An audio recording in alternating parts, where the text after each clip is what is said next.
George's Marvellous Medicine by Roald Dahl. Oh, how he hated Grandma.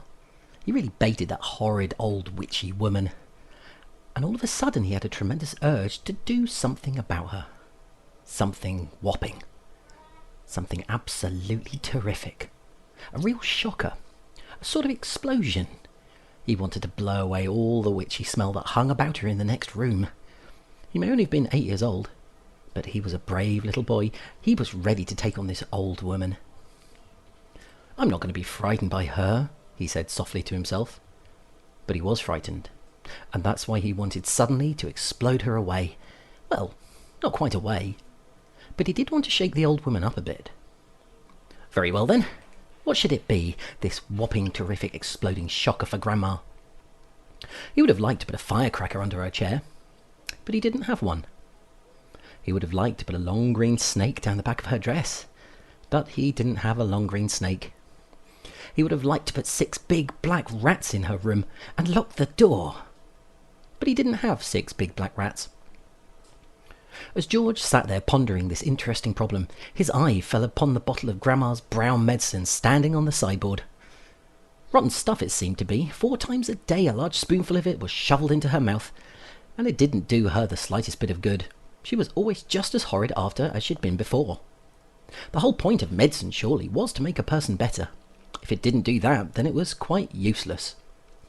So, thought George suddenly, aha! Ho-hum, I know exactly what I'll do.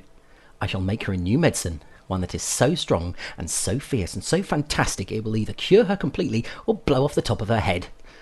I'll make her a magic medicine, a medicine no doctor in the world has ever made before. George looked at the kitchen clock. It said 10:05.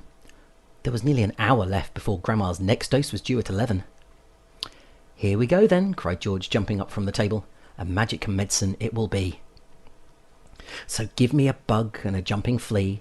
Give me 2 snails and lizards 3.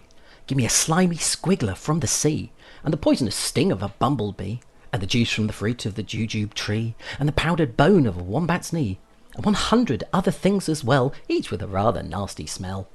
I'll stir them up, I'll boil them long, a mixture tough, a mixture strong, and then, hey-ho, and down it goes, a nice big spoonful, hold your nose. Just gulp it down and have no fear. How do you like it, Granny dear? Will she go pop? Will she explode? Will she go flying off down the road? Will she go puff in a puff of smoke, or start fizzing like a can of Coke?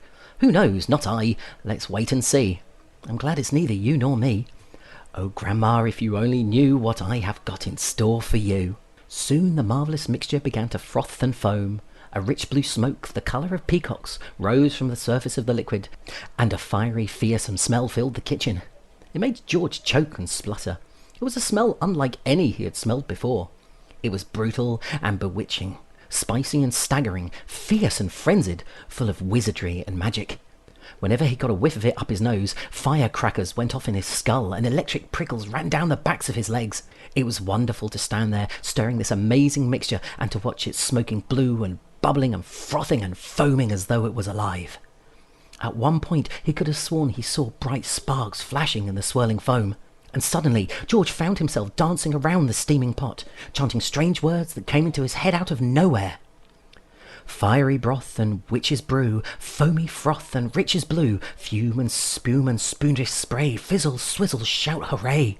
Watch it sloshing, swashing, sploshing, hear it hissing, squishing, spissing. Grandma better start to pray.